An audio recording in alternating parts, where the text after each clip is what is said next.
In Tokyo, you can pay a company to quit your job for you. Around 22,000 yen, roughly the price of a nice dinner for two. And a stranger calls your boss to announce that you are never coming back, while you sit at home with your phone off.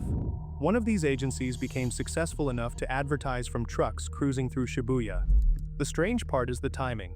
Workers in their 20s are entering one of the strongest hiring markets Japan has seen in decades. Major firms just raised pay more than 5% for the third straight year. The country is desperate for young employees. And thousands of those same employees are paying cash to escape a single conversation. That is the sad economics of being a salaryman in 2026. The salary is finally rising. The deal underneath it is coming apart.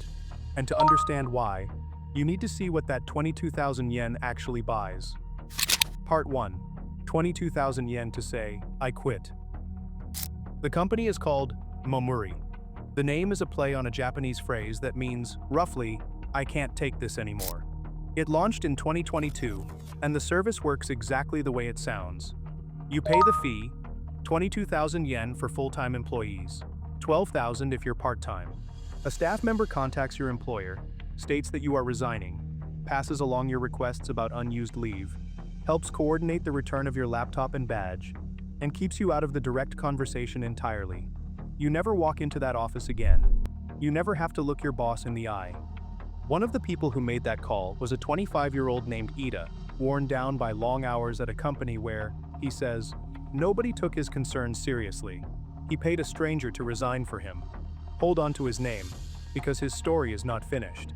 If that sounds like a service for the lazy, listen to why people call. Momuri's staff described clients whose resignation letters were torn up in front of them. One worker had his letter ripped apart 3 times.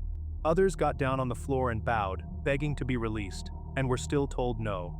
Some quitters report bosses showing up at their apartments afterward, ringing the doorbell over and over, refusing to leave. One client's boss dragged him all the way to a famous temple in Kyoto, insisting the man was cursed. Read that again. Somewhere in Japan, a manager decided that an employee wanting to leave was a problem for the priesthood. The business exploded in 2023, when the agency posted a video of an actual proxy resignation call online, and it went viral. More than 40,000 people have now used it, at a pace that reached roughly 2,500 resignations a month, and it is only one of about 100 companies in Japan's quitting industry. Demand jumps after Japan's long holiday stretches, when workers get several uninterrupted days away from the office, and some discover they cannot go back. Momuri even offers a 50% discount if you return within a year to quit your next job. They have repeat customers.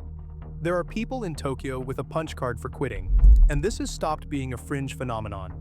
In one survey by the recruiting giant Minavi, nearly a quarter of companies said someone had quit on them through a proxy service in just the first half of 2024.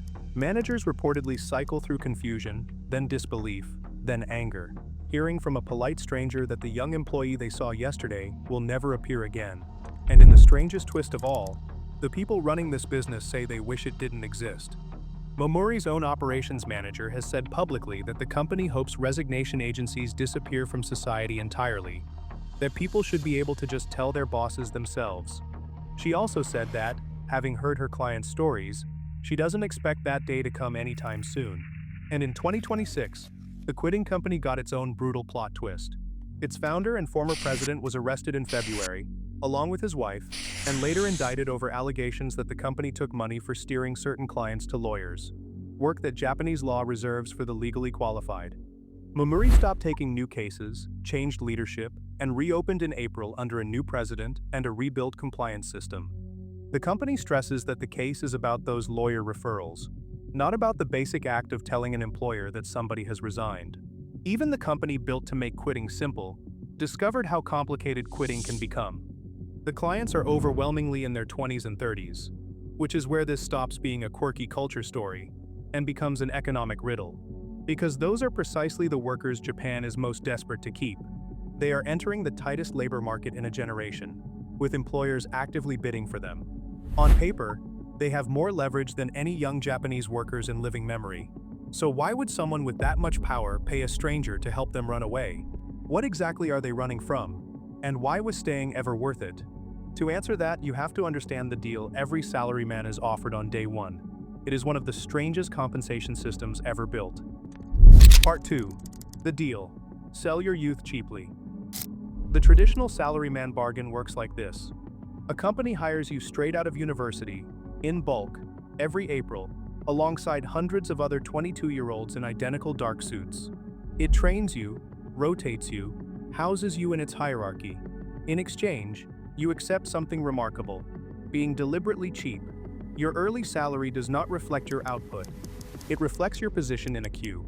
The official wage statistics show the queue in cold numbers.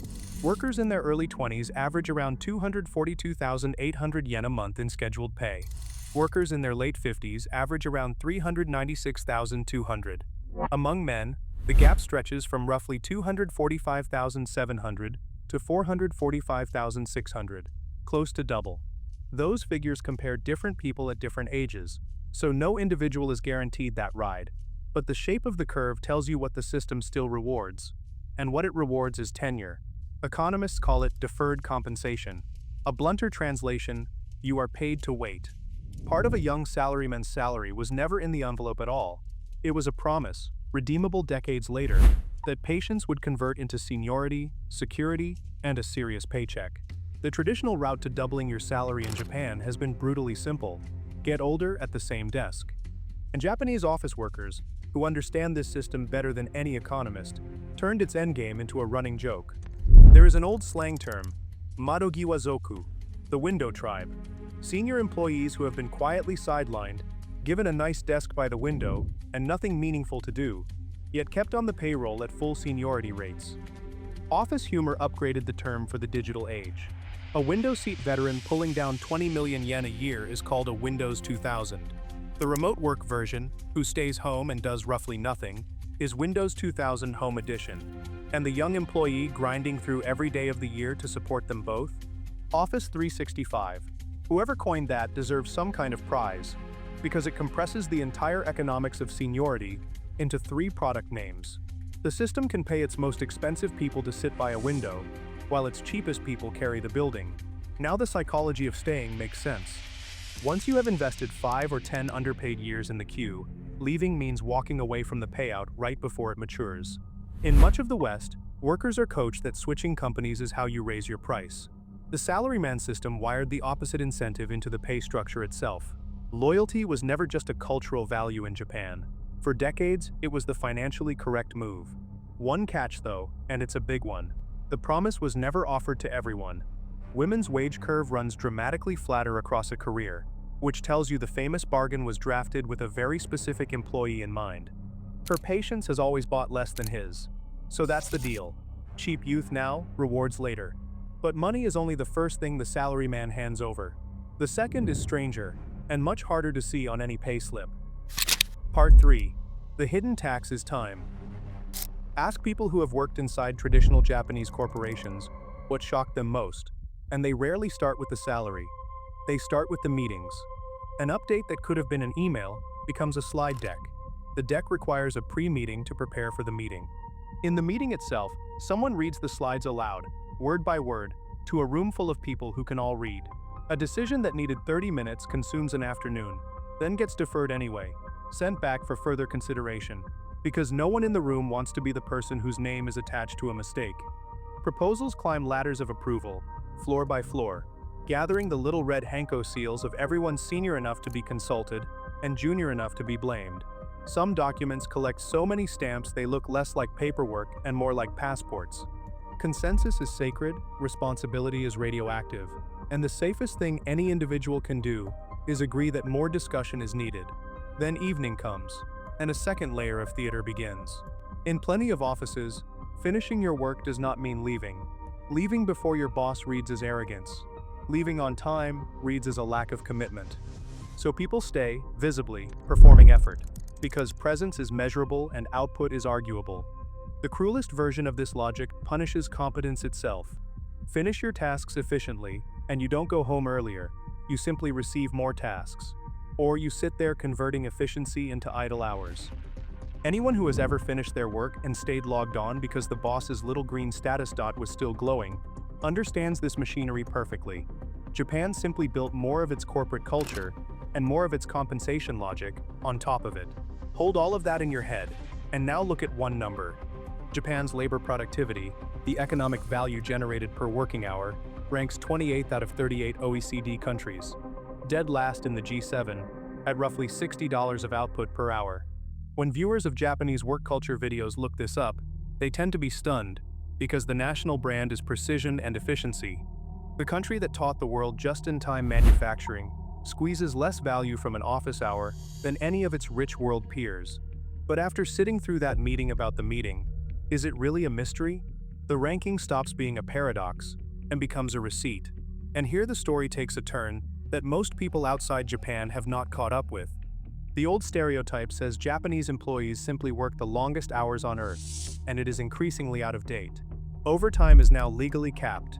The share of employees working more than 60 hours a week has been falling for years, and paid leave use has climbed to record levels. Japan really has changed the clock, which makes the real problem sharper, not softer. Japan is running out of workers while still burning the hours of the workers it has. A salaryman can be underpaid twice at once in yen, and once in evenings his company consumed without knowing how to value them. When people were abundant, a wasted hour was an annoyance. Now that people are disappearing, it is a luxury nobody can bill.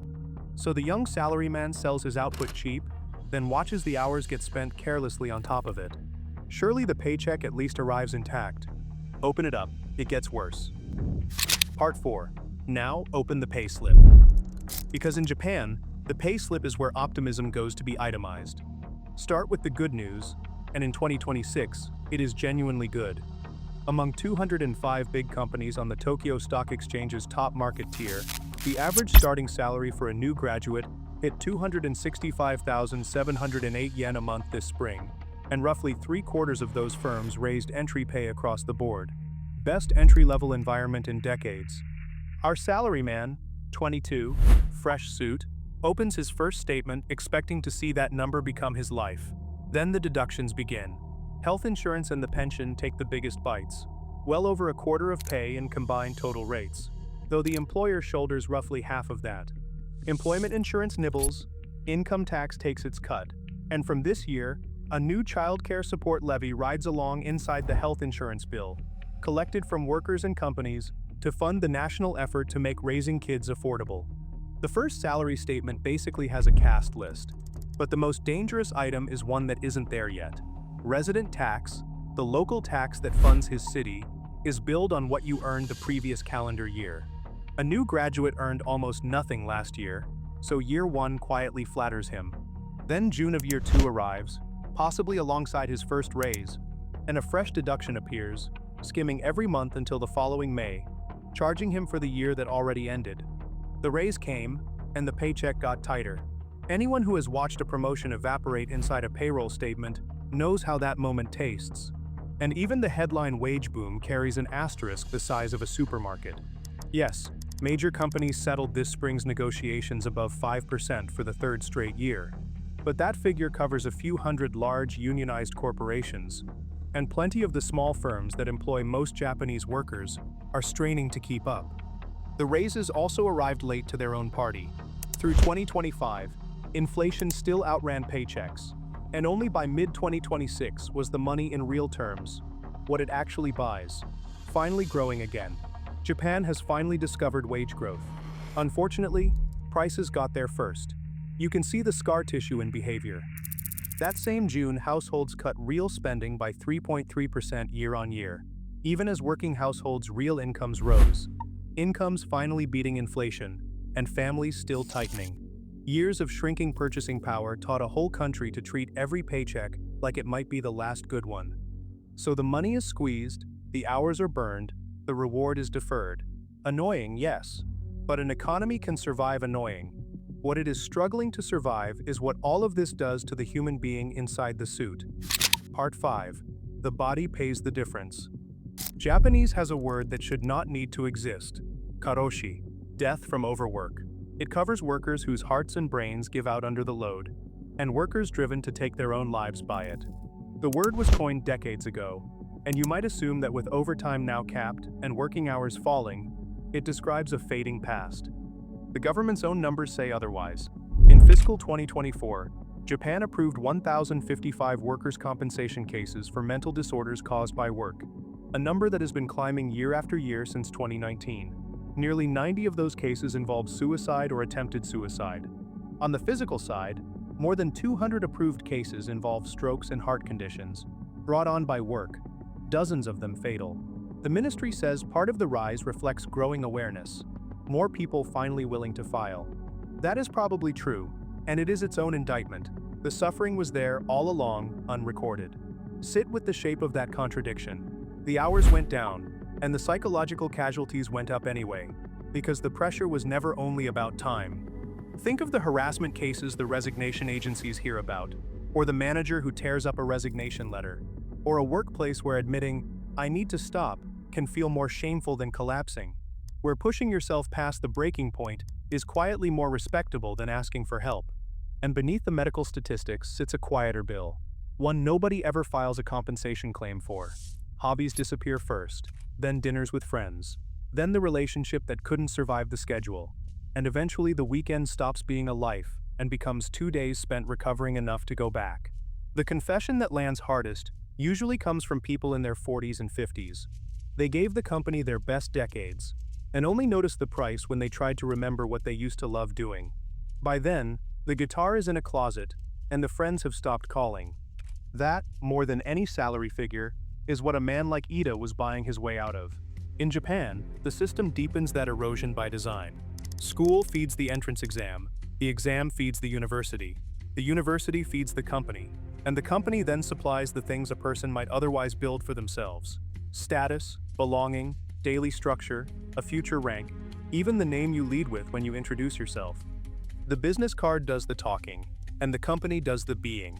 Status, identity, and belonging are compensation, non-cash compensation, paid out daily, and it buys the company something priceless in return: dependence.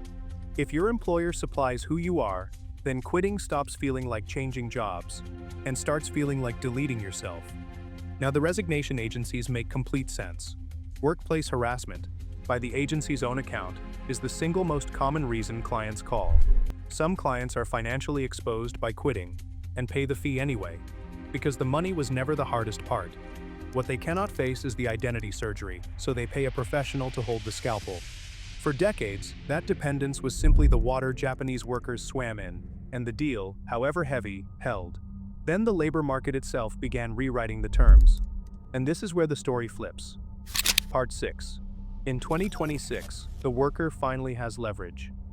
Everything you have heard so far described a system built on one assumption: the company holds the power, because the worker has nowhere else to go. In 2026, that assumption is dying. Unemployment sits at 2.5%. The National Employment Service lists 1.18 active job openings for every applicant, and more than 2 brand new openings for every new job seeker who walks through the door. Companies used to choose among workers. Increasingly, workers choose among companies. Employers are so desperate for scarce young people that they are aiming their biggest raises exactly there, at the bottom of the ladder, which is why starting salaries are jumping across big firms. And workers have noticed. Manavi tracked people who changed jobs during 2025 and found the job switching rate had climbed to 7.6%, back at the highest level in the survey series. The number one reason for leaving was simple: low pay. The results vindicated them. On average, switchers ended up with annual incomes about 192,000 yen higher than before. People in their 20s gained around 215,000 yen a year. People in their 30s, around 324,000. To be clear about the scale, that is yearly income, an extra month's salary or so per year, and not everyone wins. Older switchers often don't. But the direction is what matters, and the direction is historic. For decades, changing companies in Japan was supposed to damage you, marking you as disloyal and resetting you to zero. Now, for the young especially, it pays. The punishment became a raise. Set that against the wage ladder from earlier. Under the old system, a worker waits 35 years to collect the seniority premium. In 2026, the job market hands a meaningful chunk of reward to anyone willing to make a single decision. A loyal employee waits. The one who walks across the street gets paid. If you want to feel the sting of that in Western terms, you already know it. You train the cheerful new hire, and then you find out they were brought in at a higher salary than yours. The Chan is now living that moment at national scale. inside institutions that spent 3 generations preaching that staying put was a moral virtue. Jobs newly listed on one major recruiting site this July advertised average first-year pay above 5.2 million yen, the sound of employers bidding for the people they are most desperate to hire. Those ads glow on the phones of underpaid 25-year-olds during meetings about meetings. Even the resignation agencies have read the market. Momuri now bundles job change support and other post-resignation services with the quitting, lining up the next employer before the old one has finished processing the shock. The company you hire to end your career quietly doubles as the on-ramp to a better-paying one. In 2026, Escape has a business model, and the business model has upsells. Staying used to be the financially rational choice, whatever it cost in evenings and identity. Increasingly, the money argument has switched sides. So the trap should be open. The exits are marked. The market is begging.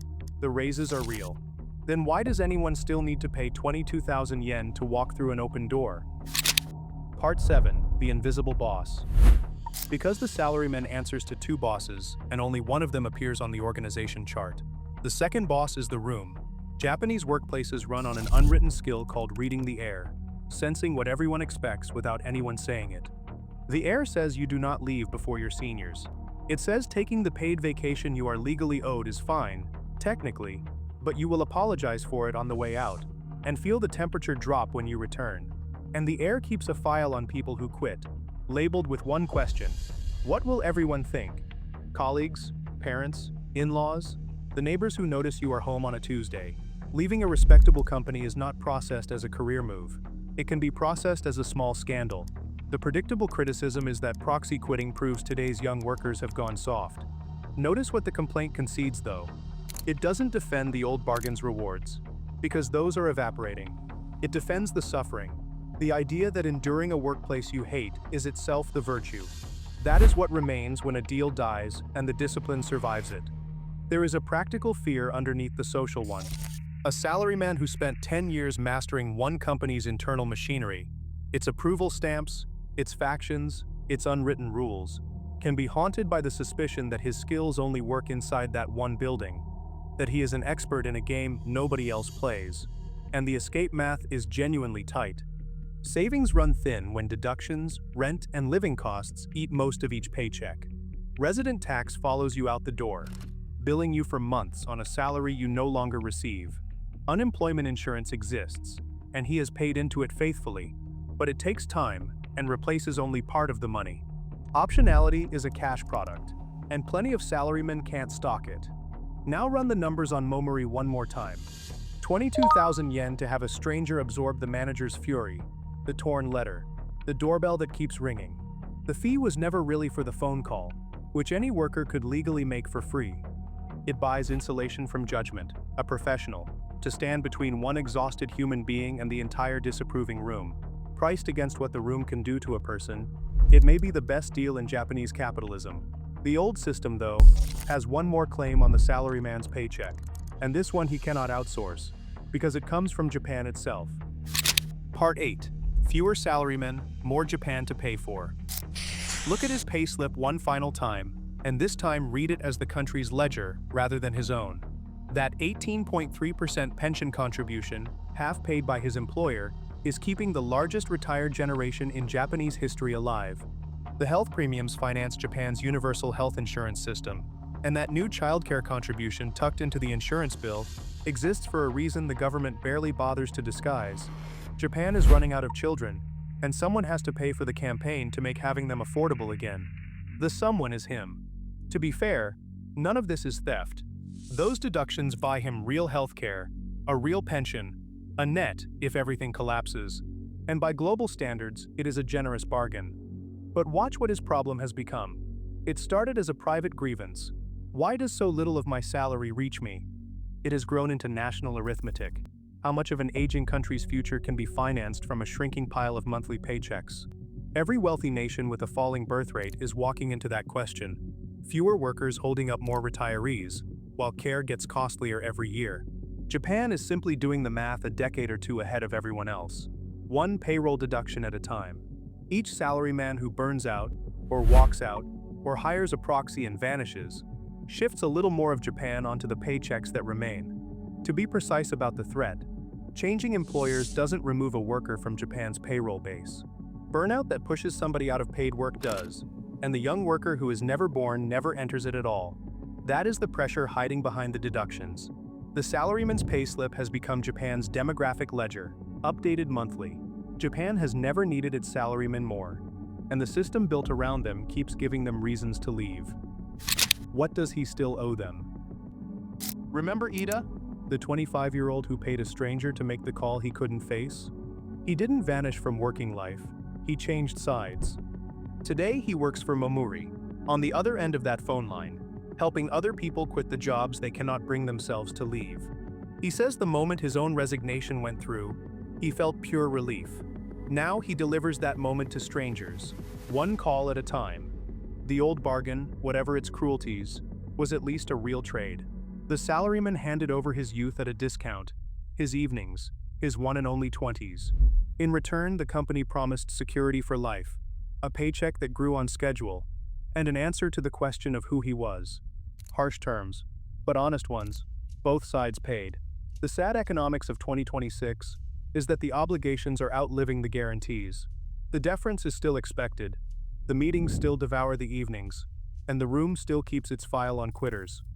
But lifetime security is fading, the seniority payout is being undercut by the market, and the newest hire may cost more than the loyal veteran who trains him. The company kept the workers' side of the contract and quietly stopped funding its own, which leaves a question that does not stop at Japan's borders. If the company no longer promises you security, advancement, or loyalty in return, what exactly do you still owe it? If this changed how you read your own payslip, share it with someone who studies theirs a little too closely.